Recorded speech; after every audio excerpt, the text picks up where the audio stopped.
Nasib miris terjadi di Desa Polewali, Kecamatan Gantarang, Kabupaten Bulukumba, Sulawesi Selatan.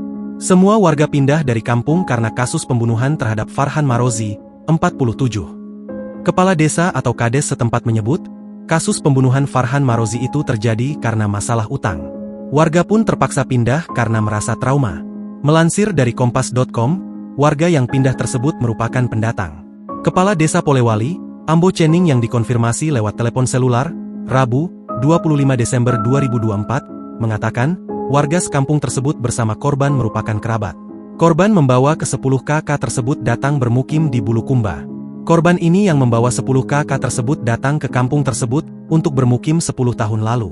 Kemudian, ada persoalan utang piutang hingga mengakibatkan korban dibunuh dikeroyok oleh 6 orang pelaku, katanya. Ambo mengungkapkan, jika ke-10 kakak tersebut membeli lahan di kampung tersebut dan mendirikan gubuk-gubuk. Namun seiring waktu, tanah tersebut sudah semua dijaminkan karena utang. Sudah semua dijaminkan lahannya, apalagi rumah mereka masih gubuk. Barang-barang warga kampung tersebut sudah dijual semua dan sekarang tidak diketahui pindah kemana, ungkapnya. Ambo menuturkan, jika warga kampung tersebut pindah dikarenakan trauma dengan kasus pembunuhan tersebut. Ia, sudah kosong kampung itu secara bertahap. Sudah pindah semua, karena trauma dengan kasus pembunuhan itu, tuturnya. Kasat Reskrim Polres Bulukumba, AKP Aris Satrio yang dikonfirmasi mengatakan, kasus pembunuhan tersebut terjadi sekitar 2 bulan lalu. Korban dibunuh oleh 6 orang di halaman rumahnya. Para pelaku merupakan rekan korban. Kasusnya sudah lama itu. Kalau soal warga satu kampung itu pindah, saya tidak tahu.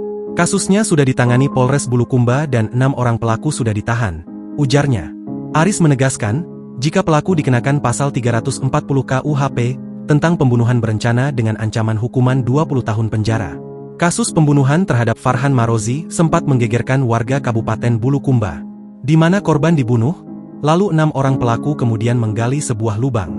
Selanjutnya, mayat korban dibuang ke dalamnya alias dikubur secara tidak layak. Pelaku sempat menutupi aksi kejinya selama 2 bulan lamanya dengan cara menyembunyikan mayat korban ke dalam lubang. Download Tribun X sekarang, menghadirkan lokal menjadi Indonesia.